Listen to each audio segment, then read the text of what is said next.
우리가 2015년을 새롭게 시작하는 해로 정하고 희년 후에 주시는 하나님의 은혜와 축복을 바라보면서 시작을 했습니다.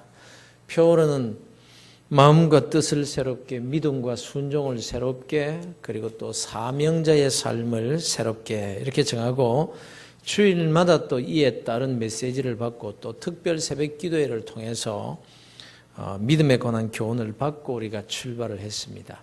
이에 따라 또 몇 주간 동안 3일밤 예배를 통해서 구체적으로 새롭게 해야 될 부분들에 대해서 말씀의 교훈을 받고자 합니다. 우리가 살아가는 삶에 있어서 참 바꿔야 될 부분들이 참 많습니다. 바꾸지 못해서 손해를 보는 그런 일들 말입니다. 바꾸면 분명히 내게 유익이 되고 참 축복이 될 텐데 그거 바꾸지 못해가지고 손해를 많이 봅니다. 우리는 특히 그리스도인들이지 않습니까?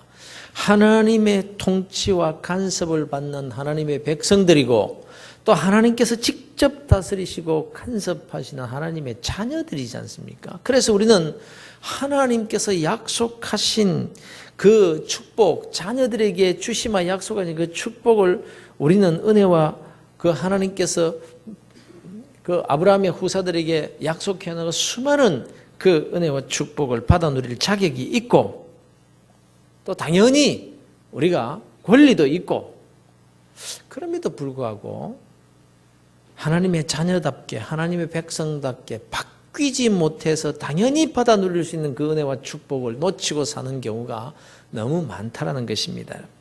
우리의 삶을 조금만 바꾸면 허락된 그 은총을 누릴 수 있음에도 불구하고 바꾸지 못하고 살아가고 있습니다.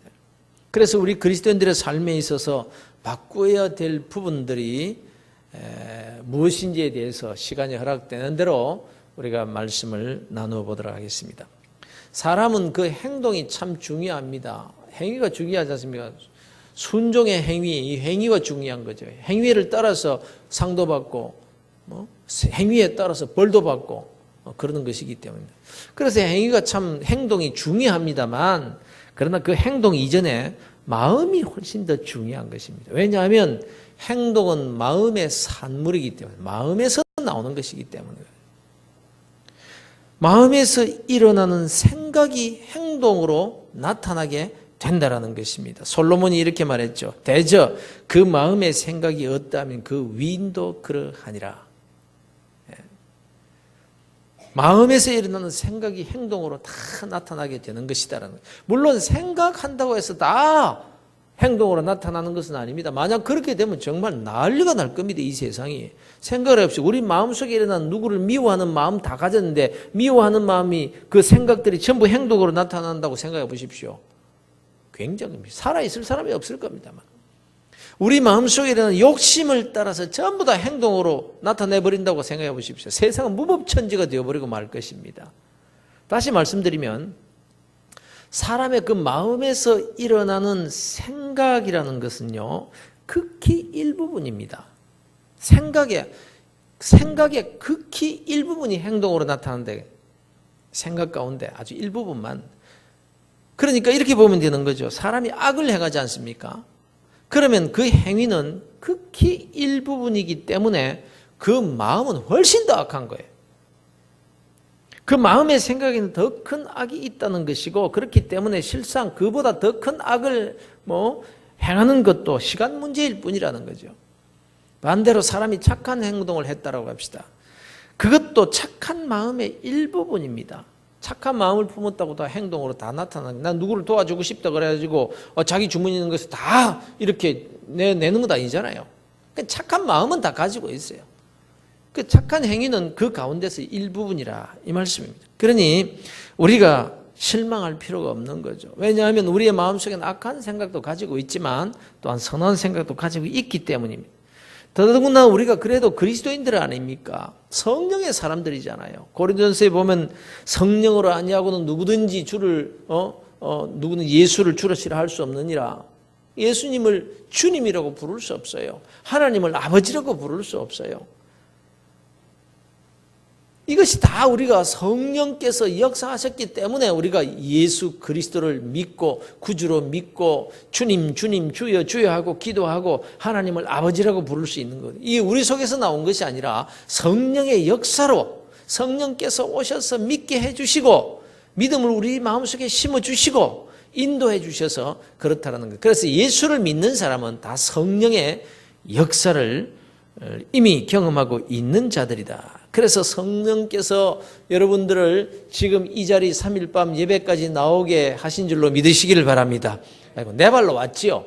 그러나 그 뒤에서 역사하신 분 3일 밤인데 내가 나가야지. 그 마음이 어디에서 나온 것이냐? 다 성령의 역사라는. 그럼에도 불구하고 우리의 삶을 돌아보면 이거 형편없는 부분들이 많단 말이에요. 그야말로 마음은 원이로되 육신은 약하도다. 탄식할 수밖에 없는 그런 부분들이 우리에게 많이 있습니다. 그러나 우리가 탄식만 하고 있을 수는 없는 거예요. 자책만 해서도 안 되고 나는 안 돼. 나는 좋은 신자 되기 틀렸어. 이렇게 생각해서는 안 되는 겁니다. 여러분. 바울 사도가 이렇게 말했지 않습니까? 오라 나는 공고한 사람이다. 이 사망의 몸에서 누가 나를 건져낼꼬. 오라 나는 공고한 사람이다. 왜요? 자신의 모습을 두고 너무 탄식하는 거예요. 왜 나는 이 모양인가? 한마디로 그겁니다. 왜 내 마음이 이렇게도 못됐는가? 대사도 바울이 이런 탄식을 하고 있어요. 그러니 뭐 우리들이겠습니까? 그래서 나는 안 돼. 나는 좋은 신자가 될 수 없어. 나는 저분같이 신앙생활 잘할 수 없어.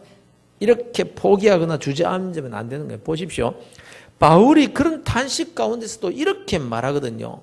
내가 한 법을 깨달았노니 곧 선을 행하기 원하는 나에게 악이 함께 있는 것이로다. 바울 사도가 이 바울 사도가 신앙의 초보자 때 한 소리가 아니라 그야말로 최고의 믿음의 경지에 있을 때 이런 말을 한 거예요. 내 속에는 선을 행하기 원하는 그런 마음도 있지만 악한 마음이 내 속에 그대로 있다는 거예요. 바울 사도가. 우리 그래서 그리스도인들의 마음 속에도 성령의 생각만 있는 게 아니에요. 악한 생각, 마귀의 생각도 함께 있는 겁니다. 내가 예수를 믿는데 내가 왜 이런 생각을 하지? 아니에요. 바울 사도도 그런 생각이 있었다는 거예요. 다만 성령의 법이 죄의 법을 누르도록 해야 된다는 것입니다. 내 속에 있는 죄가 언제쯤 없어질까요? 예수 잘 믿으면 없어질까요? 아니요. 없어지지 않습니다. 예수 믿는다고 죄가 없어지는 것이 아니라 예수를 믿어서 내가 죄 사함 받았다라는 것은요, 죄가 없어진 것이 아니라 죄가 없다고 인정을 하나님께서 해주신 것뿐이다라는 것입니다. 그래서 우리가 부활하고 이제 죽었다가 부활하고 저 영원한 하나님의 나라에 들어갔을 때는 우리의 죄가 완전히 깨끗하게 씻어지고 없어지게 되겠죠. 그러나 그때까지 우리 죄는 그대로 있습니다. 다만 의인으로 죄 없다고 인정만 받았을 뿐이라는 것입니다. 그래서 우리는 이 땅에 사는 날 동안에 다 죄의 영향 아래에 있습니다. 죄의 영향을 받게 되어 있다는 것입니다. 그래서 바울이 이런 기가 막힌 말씀을 하고 있는 거예요. 오라 나는 공고한 사람이라도 내가 왜 이 모양인가? 내 속에 나 여전히 남아있는 이 죄가 계속해서 나를 괴롭히는구나. 이런 탄식을 할 수밖에 없는 존재였지만 이어서 이렇게 말합니다. 우리 주 예수 그리스도로 말미암아 하나님께 감사하리로다. 그런즉 내 자신이 마음으로는 하나님의 법을 육신으로는 죄의 법을 섬기노라. 이렇게 말하면서 하나님께 감사한다. 감사한다. 내 속에 선한 것과 악한 것이 함께 있지만 감사한 것이 뭐냐? 내 육신은 죄의 법을 섬기지만은 지금은 내 행동에 문제가 있지만은 그러나 걱정할 필요가 없다라는 것입니다. 왜냐하면 내 자신이 마음으로는 하나님의 법을 육신으로는 죄의 법을 섬기노라. 그래서 육신은 지금 행동하는 것이 좀 시원찮지만 마음으로는 하나님의 법을 섬기고 있기 때문에 소망이 있다는 거예요. 마음으로 하나님의 법을 섬기고 있으면 곧 육신의 행동으로 나타날 수 있기 때문에. 그래서 바울은 마음이 중요하다 이렇게 말씀을 하고 있는 것입니다. 그래서 우리가 관심을 가져야 될 부분이 뭔가? 마음입니다. 마음을 바꿔야 돼요. 마음을 바꿔야. 마음을 새롭게 해야 되는 것입니다. 행동을 바꾸기 전에 먼저 마음이 바뀌어야 된다. 라는 그런, 아무리 행동이 바뀌어진다 할지라도 뭐 어쩌다가 한번 행동으로는 착한 일을 할 수가 있겠죠. 그러나 그 마음이 바뀌기 전에는요, 그것은 언제 제자리로 돌아갈지 모르는 거예요. 예수님께서 바로 이 부분에서 마음을 밭으로 비유하면서 교훈하신 말씀이 있습니다. 바로 오늘 우리에게 주신 본문의 말씀입니다. 한마디로 우리의 마음이 옥토밭과 같이 되어야 된다라는 교훈입니다. 아무쪼록 여러분의 마음이 옥토밭과 같이 가꾸어지게 되기를 주 예수 그리스도 이름으로 축원합니다. 그러면 왜 마음을 밭으로 비유했을까요? 왜 밭으로? 밭은 곡식을 심는 곳입니다. 씨를 뿌려 잘 자라게 해서 열매를 맺게 하고 30배, 60배, 100배로 추수하는 것이 밭의 역할입니다. 우리의 마음이 이런 밭과 같다라는 것입니다. 그래서 소위 씨 뿌리는 비유를 말씀해 주십니다. 물론 밭에 뿌리는 이 씨는 무엇을 상징하고 있지요? 하나님의 말씀입니다. 하나님의 말씀. 그러니까 우리의 마음이 옥토가 되어서 뿌려진 그 씨가 자라서 많은 열매를 맺게 된다는 것. 곧 하나님의 자녀에게 주어진 은혜와 축복을 누리며 살 수 있는 비결은 바로 말씀에 달려있다는 말입니다. 그렇잖아요. 말씀에 순종하면 그대로 신명기 28장에 기록된 그대로 복을 받을 것이지만 말씀이 나와 상관없이 말씀 따로 내 삶 따로 살면 축복과는 상관이 없는 사람이 되지 않습니까? 그래서 말씀의 씨앗을 내 마음의 밭이 잘 받아 싹을 틔우고 자라게 해서 많은 열매를 맺는 것이 중요하다는 것입니다. 오늘도 변함없이 이 자리에 오신 여러분들에게 하나님의 말씀의 씨가 지금 떨어지고 있습니다. 여러분의 마음밭에 따라서 100배, 60배, 30배의 열매를 맺는 사람도 있을 것이고 맺지 못하는 사람도 있을 수 있다는 것입니다. 여러분은 오늘 이 자리에서 지금 떨어지는 이 씨앗이 여러분의 마음의 밭에 잘 뿌려져서 잘 자라서 열매 맺게 되기를 주의 이름으로 축원합니다. 이 자리에도요, 저를 많이 쳐다보는 것 같지만 생각은 엉뚱한 데 가 있는 사람이 있습니다. 이 말도 안 들리는 사람이 있을 수 있어요. 여러분, 우리의 마음이 정말 옥토밭이 되어야 됩니다. 말씀의 씨앗이 떨어져서 싹이 나고 자라서 열매 맺을 수 있는 옥토밭이 되지 않으면요, 신앙생활 아무리 오래 해도 소용없습니다, 여러분.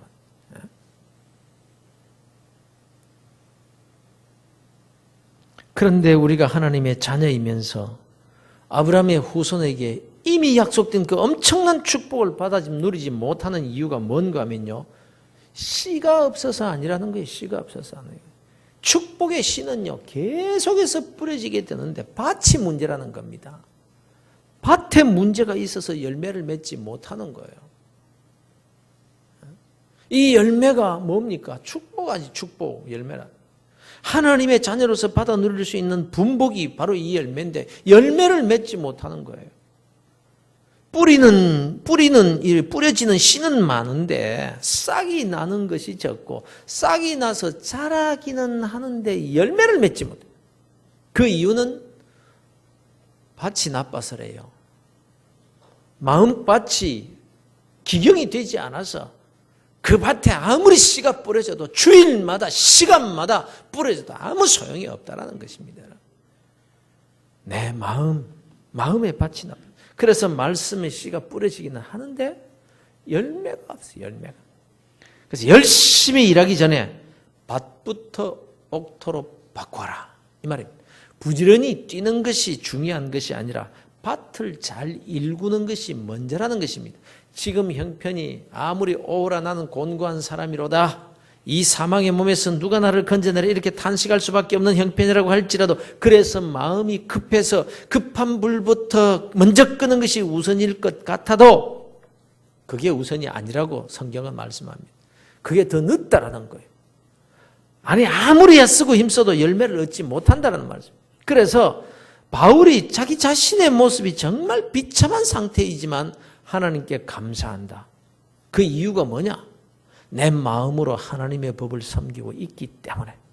즉 내 마음의 밭을 옥토로 바꾼 이상 나는 걱정할 것이 없다.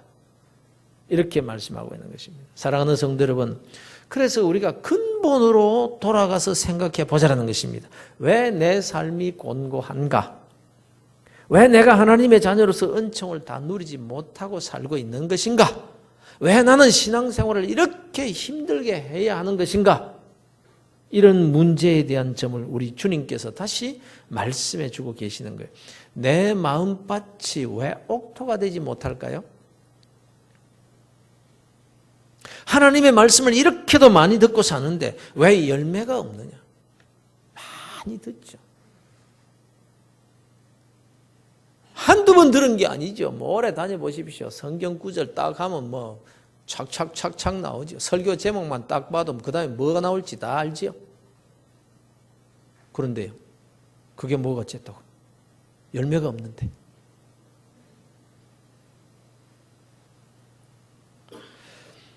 왜 말씀의 은혜를 받지 못하느냐 이 문제고, 왜 순종이 잘 안 되느냐 이 문제고, 은혜는 받는 것 같은데 순종이 안 되고 그래서 열매 맺는 자리까지 나아가지 못하는 이유가 뭘까? 주님께서 말씀하십니다. 첫째는 내 마음이 길바닥같이 되어 있기 때문에. 여러분, 주님의 말씀에 우리 귀를 기울이십시다. 내 마음밭이 길바닥 같지는 않느냐? 자신을 점검해보자라. 이 말씀을 준비하면서 제일 먼저 이 말씀에 누가 은혜를 받고 누가 길바닥 같은 마음을 고쳐야 되겠는가? 목사 자신이 목사면 무엇합니까? 마음이 길바닥같이 되어 있으면요, 설교를 준비하고 남에게 가르친다고 떠들어도 내가 은혜를 받지 못하고 내가 열매 맺지 못하는 그런 일이 얼마든지 있을 수 있기 때문에 네 마음은 어떠냐? 네 마음은 옥토가 되어 있느냐?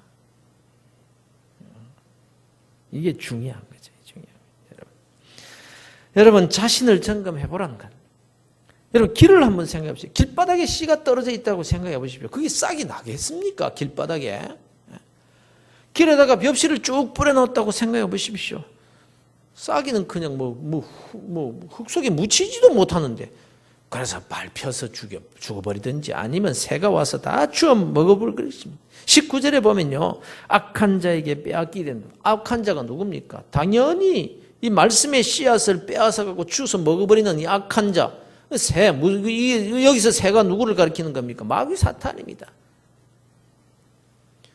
뿌렸다고 뿌려놔 봐야 아무리 뿌려도요, 길바닥 같은 이런 마음속에 뿌려진 그 씨앗은요, 즉시로 악한 마귀 사탄이 와가지고 삭삭삭삭 다 쓸어가지고 가버리는 거예요. 아무 소용이 없는 거예요. 하나님의 말씀이 아예 들어가지 않는 겁니다. 아예 은혜가 될 수가 없는 거예요.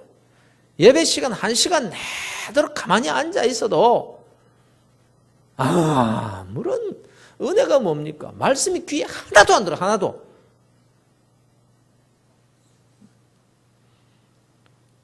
말씀을 들어도 딴 생각만 나지 그 말씀을 주의 깊게 들을 수가 없는 거죠.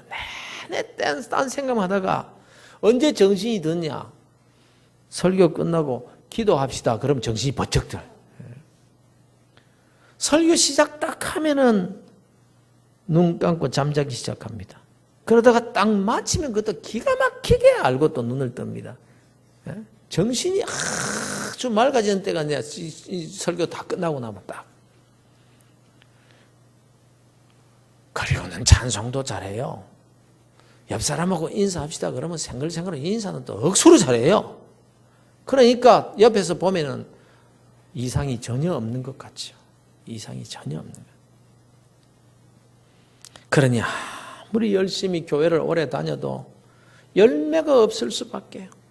말씀의 씨에서 싹도 나지 않는 마당에 열매는 무슨 열매? 그냥 새가 와서 주워 먹지 않으면 그대로 돌돌돌돌 굴러다닐 뿐인 것입니다. 왜 그럴까요? 왜 이렇게 길바닥 같은 마음이 되어서 말씀을 받지 못하는 걸까요? 갈지 않아서 그래. 갈지 않아서.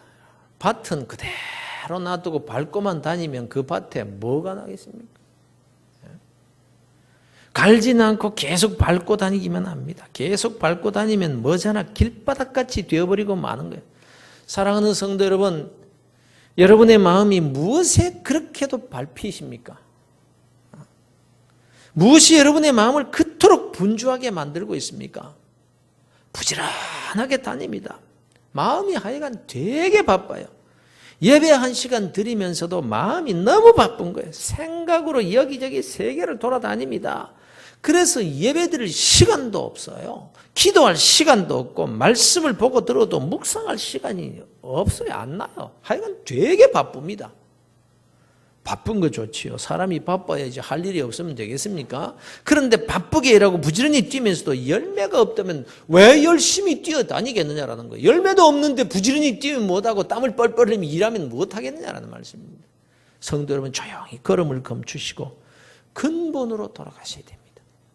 길바닥 같은 마음을 갈아엎는 일부터 시작하셔야 됩니다.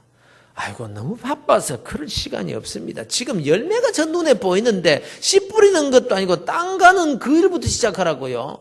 어느 세월에 그렇게 하고 있습니까? 지금 트럭 가지고 곡식 실으러 가야 되는데 여기 문제가 있는 거예요. 정말 그렇습니까? 정말 그렇던가요? 바쁘게 다닌다고 많이 거둘 수 있던가요? 눈에 보인다고 다 내 것이 되던가요? 많이 거두었다고 그것이 다 내 소유가 되더냐 이 말이에요. 그리고 내가 많이 모았다고 해서, 많이 창고에 들어놓았다고 해서 그것이 내가 누리며 살 축복이 되느냐 안 되느냐, 그건 살아봐서 다 아시지 않습니까? 그거 그냥 날아가는 건 한 방에 날아가잖아요. 얼마나 더 반복해서 열매도 없으면서 바쁘게만 살아가는 그 삶을 실컷 수고하고 거둔다고 거두는데 내 것이 안 되는 그런 삶을 왜 계속해서 살아가겠느냐 이 말씀이죠. 그렇게 살아가다가 마음은 점점 더 굳어지고 점점 더 딱딱해지고 길바닥같이 되어버리는 거예요. 그래서 하나님의 말씀은 점점 더 바빠서 분주해서 더 안 들리고, 그래서 하나님 앞에서 누릴 수 있는 복을 누리지 못하고 사는 것이 된다면 왜 우리가 인생을 그렇게 살겠느냐라는 거죠. 주일도 아름답게 지키지 못합니다. 마음이 바빠서 영적인 축복도 누리지 못합니다. 그러다 보니까 뭐 집안은 제대로 되면 집안도 엉망입니다. 사찰에 봄바람 불어 있는 집안 생각도 못하는 거예요. 하나님 아버지 모셨으니 믿음의 반석도 든든하다. 우리 집 즐거운 동산이라. 아침과 저녁에 수고하여 다 같이 일하는 온 식구가 한 상에 둘러서 먹고 마시니 여기가 우리의 낙원이라. 이건 딴 세상 얘기입니다. 그런데도 집안 식구들을 위해서 어떻게 그렇게 바쁜지 몰라요. 집안 식구들도 알아주지도 않는데. 내 마음밭이 길바닥이 되어 있는 한 가져도 내 것 아닙니다. 아무리 바쁘게 뛰어도 열매가 없습니다. 내 마음에 즐거움이 있을 리가 없는 거예요. 그저 말씀의 씨가 굴러다닐 뿐 은혜 생활이 안 되는 겁니다. 여러분, 하나님을 믿으시기를 바랍니다. 인생의 생사화복은 하나님께 달려 있습니다. 하나님이 우리의 손을 들어주시면 됩니다. 내가 뛰는 게 중요한 것이 아니라 하나님이 내 손 들어주시는 것이 훨씬 더 중요한 거예요. 그러니 하나님을 믿으신다면 시간을 내십시오. 밭을 가는 일에 시간을 투자하고 밭을 가는 일에 물질도 투자해서 말씀의 씨앗이 심겨지고 자라고 열매 맺을 수 있는 그런 마음밭을 일구는 일부터 먼저 시작하셔야 됩니다. 길바닥을 갈아엎을 때는 힘도 들고 희생도 따를지 모릅니다. 그러나 갈면 갈수록, 시간이 가면 갈수록 점점 옥토가 되어 갈 것입니다. 점점 말씀의 은혜를 받게 되고 어떤 씨는 내일 열매를 맺을 그런 씨도 있을 것이고 어떤 씨는 1년 후에 어떤 씨는 그보다 더 걸릴 수도 있겠죠. 그러나 마음밭이 옥토가 되어가면 갈수록 말씀을 받을 때도 은혜요, 싹이 날 때도 기쁨이요, 열매 맺을 때는 더더욱 감사와 감동으로 거두어지게 될 것이라는 것입니다. 뿌려놓으면 언젠가는 나서 또 열매를 맺게 될 것이고 말입니다. 여러분, 바쁘게 뛰지만 마시고 마음밭을 갈고 일구는 데 시간을 내시기를 바랍니다. 이것이 결코 늦지 않고 더 빠르다는 점을 기억하시기를 바랍니다. 우리 3일 밤에 나오신 분들은 이런 설교 사실은 안 들어도 되는데 바빠서 지금 못 나오는 사람들이 들어야 되는데, 그렇죠? 잘 나온 사람들한테 이렇게 하는 것은 여러분 축복은요 받을 사람한테 계속 가는 거예요. 그래서 여러분은 이 말씀을 온전히 받으시기를 주의 이름으로 축원합니다. 이 밭을 갈아엎는 쟁기가 무엇입니까? 말씀, 기도, 찬송, 신앙의 훈련. 중요한 거예요. 여러분. 그래서 여러분 바쁘게만 뛰지 마시고 신앙의 훈련하는 곳에 여러분 찾아가서 시간을 들이십시오. 억지로라도 시간을 내서. 그게 중요한 거예요. 그게. 두 번째 밭은요, 돌밭이 돌밭. 돌밭이라고 해서요, 그 밭에 돌만 있는 것 아닙니다. 옥토밭에 있는 그런 부드럽고 기름진 흙이 있어요. 아니, 겉으로 보기에는 아주 좋은 옥토일 수가 있습니다. 그런데 문제는 그 좋은 흙이 돌 위에 얇게 깔려 있을 뿐이라는 거예요. 그러니 씨가 떨어지면 싹이 나요. 말씀에 아멘해요. 은혜를 받아요. 눈물도 흘려요. 감동도 받아요.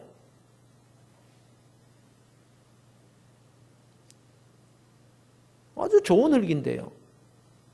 그래서 예쁘게 싹이 나서 자랍니다. 그런데 이거 조금만 시간이 지나니까 문제가 되더라고요. 왜요? 뿌리가 내리지를 못하기 때문에. 돌 때문에 돌에 막혀가지고. 주님께서 이렇게 말씀하십니다. 돌밭에 뿌려졌다는 것은 말씀을 듣고 즉시 기쁨으로 받되 아멘하고 그 속에 뿌리가 없어 잠시 견디다가 말씀으로 말미암아 환난이나 박해가 일어날 땐 곧 넘어지는 자요. 말씀으로 말미암아 말씀대로 순종하는 일에 처음에는 은혜를 받았어요. 아, 교회가 이런 곳이구나. 정말 천사들 같구나. 이렇게 잘해주나. 그러면서 시작은 잘하고 은혜 생활 잘 했어요. 근데 말씀으로 말미암아 환난이나 박해가 일어날 때에는 신앙 훈련하고 봉사하다가 이 사람과 부딪히고 저 사람과 좀 부딪히고 어려운 일이 생길 때는 말씀으로 말미암아 환난이나 박해가 일어날 때는 곧 넘어지는 자. 여러분 혹 내 마음의 밭이 돌밭은 아닌지 살펴볼 수 있기를 바랍니다. 은혜는 잘 받습니다. 신앙생활에 기쁨도 있어요. 그런데 잘할 때는 잘하는데 시험에 잘 들어. 조그마한 바람에도 넘어져 버려요. 이 마음에 깔린 이 돌 때문에 뿌리가 깊숙이 내리지를 못하니까 쉽게 말씀의 씨가 그냥 자라다가 말라버리게 되는 거예요. 굉장히 신앙이 있는 사람 같은데 조금만 자존심 상하는 말을 들으면 그냥 홀딱 뒤집어져 버리는 거예요. 조금만 어려움을 만나거나 고난을 당하면 하나님이 진짜 계시는가 이러면서 그만 흔들려 버리고 맙니다. 그러니 여러분 내 마음밭에 있는 이런 돌들을 다 주워내버려야 됩니다. 말씀이 뿌리를 내리지 못하게 막는 돌들을 말입니다. 이게 급선무입니다. 그러면 이 마음밭에 널려있는 이 돌덩어리들은 도대체 뭘 의미하는 걸까요? 여러분 혹 지식일 수도 있습니다. 말씀의 은혜를 받고 뿌리를 내리려고 하는데 이 지식어들에 딱 걸려버릴 수가 있는 거예요. 말씀의 은혜를 받았어요. 그래서 이제 말씀에 순종해야지 이런 결심까지도 했습니다. 그런데 일을 하다 보니까 말씀 따라 행하는 것보다 내 경험과 세상적인 지식이 앞서는 거예요. 지난번에 자기 상식과 지식을 따라 행한 일 때문에 넘어졌지만 손해보았지만 실패도 했지만 그럼에도 불구하고 언제나 하나님의 말씀이 뿌리를 딱 내리려고 하면 자기의 지식, 자기의 경험 이게 딱 걸려버립니다. 또 이 사람이 이런 말하고 저 사람이 저런 말을 하는 것을 가만히 들어보니까 그게 또 옳아 보이는 거예요. 그래서 말씀에 순종하는 것은 잠시 미루고 그만 좋은 흙으로 포장된 그 돌 위에다가 뿌리를 가만히 내려보는 거예요. 결과는요. 축복의 씨가 조금 자라다가 말라버리는 거예요. 내 마음밭에 널려있는 이 돌이라는 것이 자존심일 수도 있습니다. 예수님께서 나보다 남을 낮게 여기라고 하시는 그 말씀에 아멘은 잘해요. 이거 뭐 한 번, 두 번 들은 말씀도 아니고 평생을 들었어요. 잘 알아요. 또 신앙생활을 그렇게 해야 된다는 것도 알아요. 그런데 이 말씀이 적용될 때 어떻게 적용이 되는가 하니 내가 아닌 다른 사람들에게 적용을 시키는 거예요. 오래 신앙생활 하시는 분들, 성경 지식이 많은 사람들에게 자주 나타나는 현상입니다. 그래서 아이고 집사님이 참으세요. 아이고 참으세요. 아이고 남을 낮게 여기는 마음으로 용납하시죠. 이렇게 남에게는 권면도 잘하고 또 중간에서 중재 역할도 잘해요. 그런데 자기 자신에게는 적용을 못 시키는 거예요. 자기 자존심을 누가 건드리면 못 참는 거예요. 그냥. 이런 돌이 내 마음밭에 없느냐. 이걸 주워내라는 거예요. 이걸 밭에서 뽑아 던져버리라는 거죠. 또 이 돌이라는 게 혈기일 수 있습니다. 혈기. 좀 뿌리를 내리고 자라서 열매를 맺을 수 있겠다 싶은데 이 말씀의 씨가 혈기의 돌에 딱 부딪혀가지고 더 자라지 못하는 거예요. 한번 팍 터뜨렸는데 그것으로서 끝나면 좋은데 아닌 거예요. 야고보서에 이런 교훈의 말씀이 있습니다. 내 사랑하는 형제들아, 너희가 알지니 사람마다 듣기는 속히 하고 말하기는 더디하며 무엇도 더디하라? 성질 없는 사람이 누가 있어요? 근데 더디하라.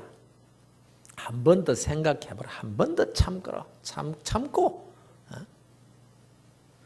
사람의 성내는 것이 뭘 이루지 못한다? 하나님의 의를 이루지 못하느니라. 이런 사람이 있습니다.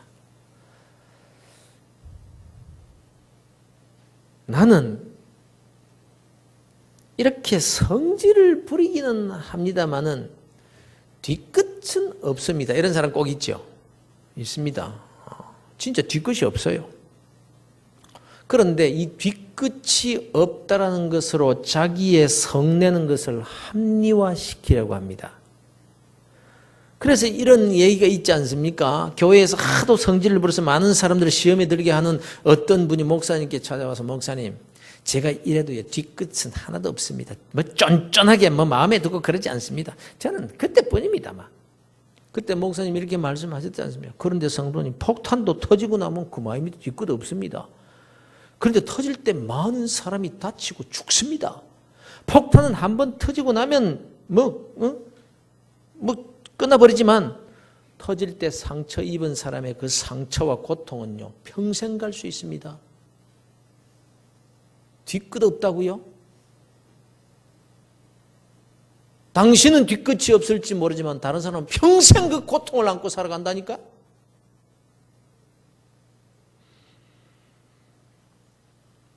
성내기도 더디하라. 사람의 성내는 것이 하나님의 의를 이루지 못함이니라. 우리가 명심해야 된다는 것입니다. 여러분, 이런 돌들이 문제입니다. 이런 돌들 때문에 축복의 씨가 말라버리고 열매 맺지 못하는 삶을 살게 된다는 거예요. 내 마음밭에 말씀의 씨앗이 뿌리를 내리지 못하게 하는 이 돌이 무엇인가? 이 돌들이 무엇을 의미하는지 여러분 각자가 잘 아실 겁니다. 시간마다 하나님은 주의 종들을 통해서 말씀으로 전하시기 때문에. 그런데 말씀을 듣고도 그 돌을 제하지 않고 가지고 있습니다. 계속해서. 그러니 여러분, 열심히 하는 것보다 더 우선으로 해야 할 일이 말씀의 씨가 뿌리를 내리지 못하도록 하는 이 돌들을 제거하는 일임을 꼭 기억하실 수 있기를 바랍니다. 그리고 바꿔야 될 마음밭이 어떤 밭입니까? 가시떨기밭입니다. 가시떨기밭. 이 가시란 세상의 염려와 재물의 유혹이라고 했습니다. 1시간 하나님 앞에 예배드리면서 걱정이 태산입니다. 얼마나 염려가 많은지, 심지어 집 나올 때에 이거 현관문을 잠그고 나왔는지 안 잠그고 나왔는지 걱정이 돼가지고 말씀이 귀에 들어오지 않습니다. 이거 가스레인지 이거는 잠갔는지 안 잠근 것 같기도 하고 잠근 것 같기도 하고 염려가 얼마나 많이 되는. 집 나올 때 시어머니한테 한마디 들은 말이 생각이 나가지고 그냥 괘씸해가지고 그 생각하느라고 은혜가 안 됩니다. 또 시어머니대로 며느리 년이 말이지 한마디 했다고 인상도 안 해, 인상 쓰고 그렇게 나갔는데 그게 마음이 걸려가지고 예배 시간 내내 은혜가 안 돼. 그런 이야기도 어떤 분은 새벽기도 한참 설교하는데 막 눈물을 흘리고 막 그래가지고 은혜 되게 받는 왜 그렇게 울고 은혜 받았습니까? 우리 집 죽은 염소 새끼가 생각이 나서 저랬다고. 왜 그러냐고요? 목사님 얼굴이 꼭 염소같이 생겨가지고. 그러니까 예수는 믿으니까 예배 시간에 안 나올 수는 없고 나와가지고는 하나님 저 왔습니다. 출석표에 체크 해주세요. 이래 놓고는 맞자 말자 그냥 냅다 뛰어나갑니다. 뭐가 바쁜지. 그리고 재물의 유혹. 온통 돈 생각밖에 안 합니다. 말씀도 축복받는다는 그 말씀에만 관심이 있어요. 이런 얘기에서 어떤 교회 모 집사님이 어느 주일을 예배를 마치고 돌아갑니다. 어떤 분이 그 집사님께 물었대요. 집사님, 오늘 설교 말씀에 은혜 많이 받으셨죠? 이렇게 물으니까 대답하기를 오늘 설교는 1대지, 2대지는 정말 은혜가 됐습니다. 그런데 세 번째 대지가 설교를 다 망쳐버렸습니다. 이러더래요. 설교의 내용이 이랬습니다. 설교 제목은 기독교인과 돈이었습니다. 제1대지는 돈을 많이 벌어야 합니다. 이 대지였어요. 그리스도인이 하나님의 자녀들이기 때문에 아브라함의 후손으로서 약속된 복을 받아야 된다는 이런 내용이 있습니다.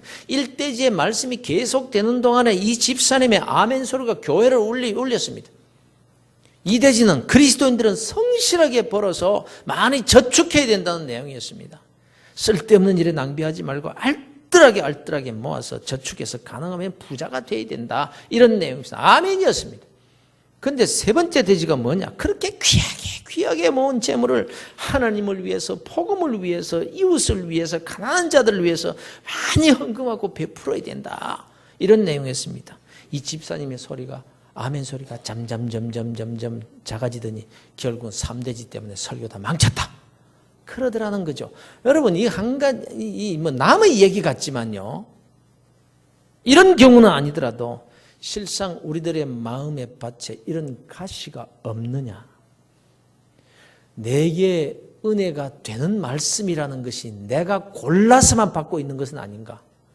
때로는 하나님께서 책망도 하시고 나를 위해서 꾸짖기도 하시고 내 마음이 아프도록 저리도록 그렇게 책망하시는 말씀도 감사함으로 받아야 될 터인데 그런 말씀은 다 제하고 그런 말씀은 나를 친다.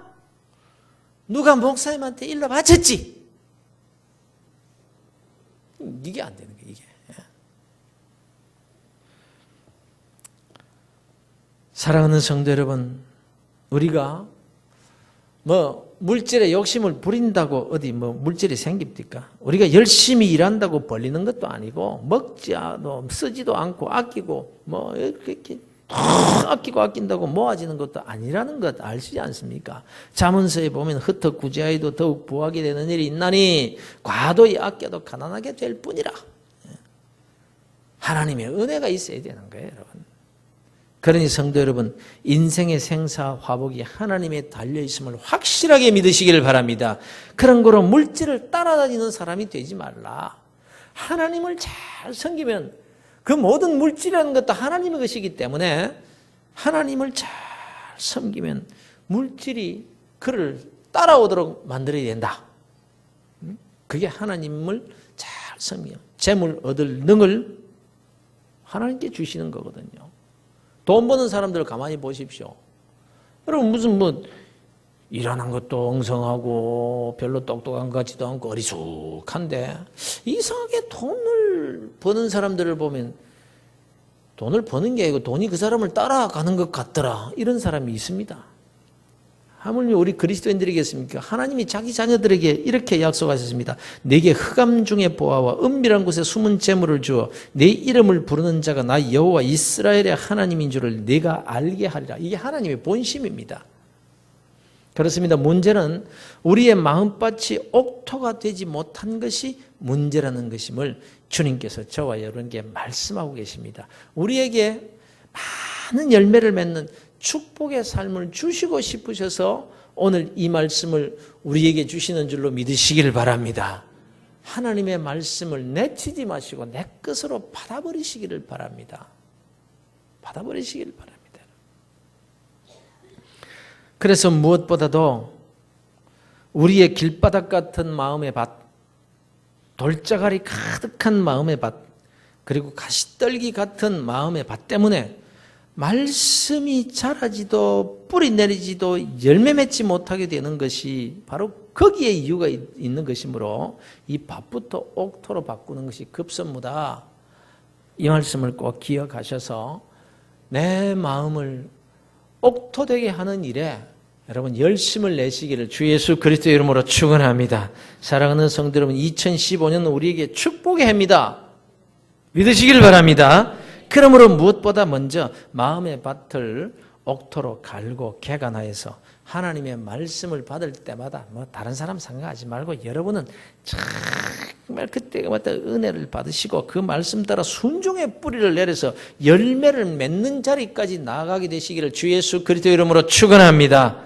사랑하는 성도 여러분, 하나님이 우리에게 은혜를 주시기 위해서 이 연초에 이 말씀을 내게 주시는 것으로 그대로 받으시고 정말 100배의 그런 열매를 맺는 우리 그리스도인들, 우리 성도들 다 되시기를 주 예수 그리스도의 이름으로 축원합니다.